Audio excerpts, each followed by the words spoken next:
Welcome back to Primetime News, and a special welcome if you're using our online platform, onespotmedia.com. A team of officers from the Brownstown Police Station in St. Ann narrowly escaped serious injury on Saturday when they were attacked by a large mob while attempting to enforce measures under the Disaster Risk Management Act and the Noise Abatement Act. But as you'll hear in this report from Anthony Lugg, a similar incident occurred in the parish just a few weeks ago.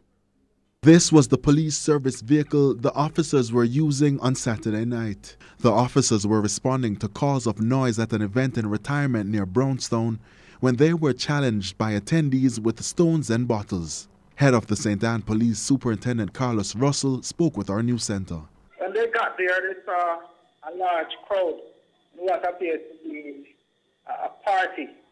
We're told that in 9 nights,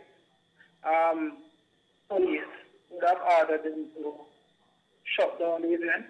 However, they would have met with some resistance.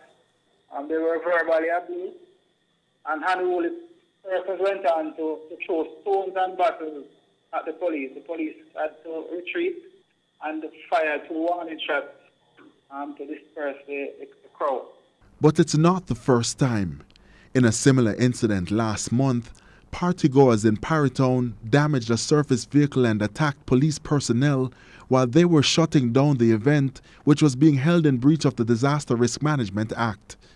Superintendent Russell says no one was arrested on Saturday based on a risk assessment. It just shows the level that these persons behave, and we will not stand by and allow this to continue.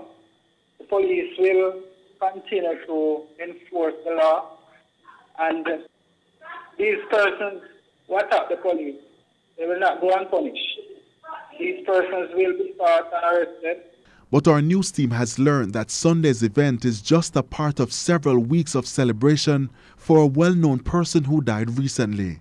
This video showing a motorcade in the area was taken over a week ago.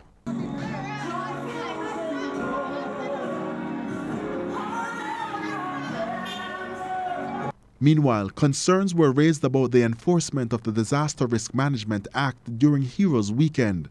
Superintendent Russell says, despite Saturday's incident, the police will remain vigilant. Anthony Lugg, TVJ News.